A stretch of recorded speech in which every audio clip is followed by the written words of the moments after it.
I have been a private investigator since 2008, and since my very first day as a PI, I have had some pretty crazy cases come across my desk. My first infidelity case was for a client who was absolutely sure her husband was cheating on her. She knew where he was going to be, when he was arriving, and where he was staying, and who he was having an affair with. One of the strangest facts about this case, though, was that he was bringing his children on the trip. The client was from a wealthier family back east. Her husband and the kids had plane tickets for a ski trip in Colorado, but she, the client, wasn't coming with them. She was laying the trap, loosening the chain a little, so he had the perfect opportunity to have his suspected girlfriend meet up with him. The husband and kids had a direct flight arriving at one of the mountain airports. Those regional mountain airports are very small, very close quartered, and very hard to do any surveillance in. So we had to be extra careful to ensure we did not blow our cover the very first day. This video is sponsored by OREP Insurance and Working PI Magazine. OREP is a leading provider of private investigator liability insurance.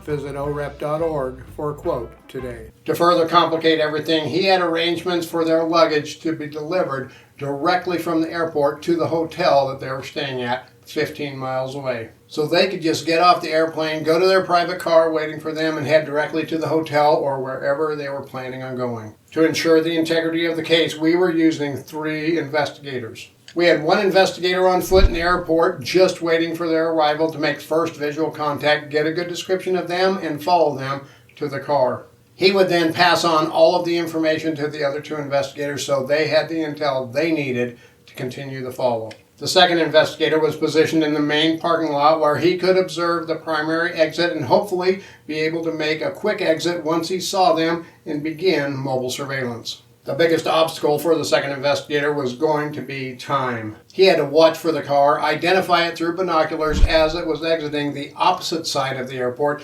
then pay the parking attendant as he exited the main parking lot and try to catch up before the subject's car hit the main highway. That is where we had the third investigator. He was positioned. He was sitting close to the main highway heading up the mountain. Since we knew where the subject and his kids were going, his job was to identify when the subject vehicle was approaching, pull onto the main highway before they got there, then follow from the front.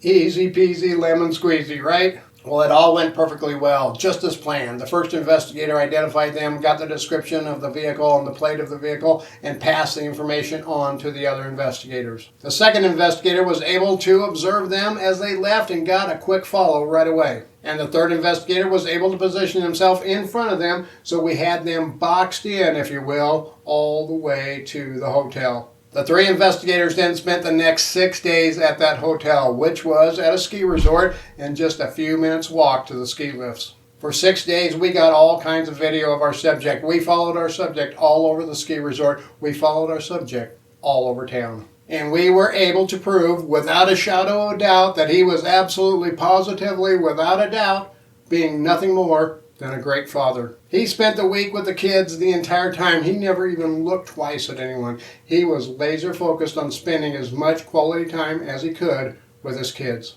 He had the younger ones enrolled in ski lessons while he hit the slopes with the older children. They ate meals at the finest establishments, went to movie theaters, and did all the fun stuff that families do together when on a ski vacation. When we presented all this to our client, her comment was, well, he didn't do anything this time. She then hired us 3 more times on other occasions over the span of a couple of years. Every time we were able to follow him successfully, got tons of video of him, and never saw any signs of infidelity. And every time her response was the same. Well, he didn't do anything this time. Another crazy case we had was where the client's husband was coming to Denver on a business trip. He was flying into DIA, which is a little easier to do surveillance as it is quite a bit bigger than those small regional mountain airports, but still has plenty of challenges. The client was able to provide us with photos of him, photos of the suspected girlfriend, and the name and location of the hotel where she knew he was staying, or at least where she thought he was staying. Due to the complications of doing surveillance in an airport, we were working on this one with 3 operatives. We had 2 investigators inside the airport waiting for the subject to arrive at baggage claim, and a third investigator parked outside the airport waiting to follow whatever vehicle he got when he left. We didn't know if he was going to get a rental car, take a shuttle to the hotel, take a taxi or an Uber, or have someone pick him up. Right on schedule, the subject was observed arriving at the luggage claim, waiting for his luggage.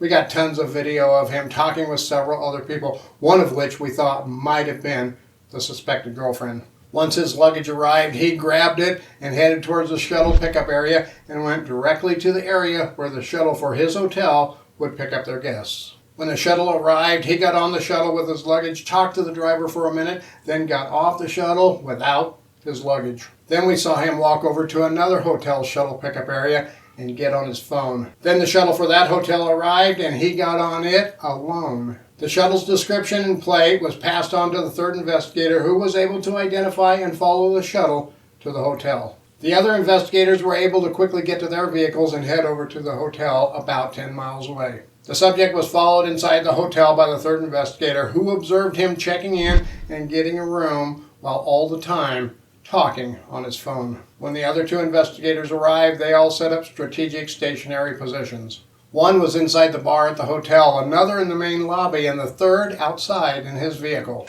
After about an hour, in walks a female subject who fit the description of the suspected girlfriend to a T, and who we believed was the same lady he was talking to at the airport. But she had changed into some very tight-fitting clothes, was wearing big glasses, and even had a different hairstyle. She walked straight to the bar, took a seat at the bar, and then ordered a drink. We then see him walking into the bar. They both made eye contact, but he sat at the opposite end of the room and ordered a drink. We were getting quite nervous now, wondering if they were suspicious and trying to see if anyone was watching them. Then we saw him as he walked towards where she was seated. As he went past her, she gave him a big smile, then got up and walked behind him as he walked to the men's room. Then she entered the ladies' room. A few minutes passed, they both came out, sat at a table, had a couple more drinks together, and then went to his hotel room. Then about 2 o'clock in the morning, he was observed leaving the hotel by himself and taking a taxi to the hotel his wife thought he was staying at. He was there for 3 nights. Every night he went to the first hotel where his girlfriend was staying and then returned to the hotel in the wee hours of the morning where his wife knew he would be. But wait, this next case is even crazier. It was another infidelity case. The subject was supposed to be having an affair with her old boyfriend from high school, or so the client, her fiancé, suspected. We went out every evening for 2 straight weeks while the client was supposed to be out of town on business. We followed his fiancé on numerous occasions to all kinds of places, fast food joints, grocery stores, pharmacies, restaurants, and yes, even to a bar. Everything seemed to be pretty normal, though. She never met with anyone except when she went to a couple of restaurants, but then she had dinner with family members on those occasions. She appeared just to go to work every morning, do regular stuff after work, and then stay at home, nothing suspicious, until she went to the bar on the last day that we were out. We followed her to this bar a few towns over where she met a guy sitting in his car, parked outside the bar. She talked with him for a few minutes as they sat inside his car. Then she got out of the car and walked into the bar by herself as the guy just sat there in his car. This was a little nerve-wracking for us as we started to wonder if she was on to us. Nevertheless, we grabbed our covert cameras and headed into the bar. We had to get video of her inside and see who, if anyone, she was meeting in there. As we walked into that bar, we immediately heard a loud commotion in the back of the bar, and there we saw the subject standing by the pool tables, screaming at the top of her lungs at a man and a lady standing there. The man was none other than her fiancé. The lady was his newfound girlfriend, and the guy in the car parked outside turned out to be a private investigator she hired to follow her fiancé because she thought he was cheating on her.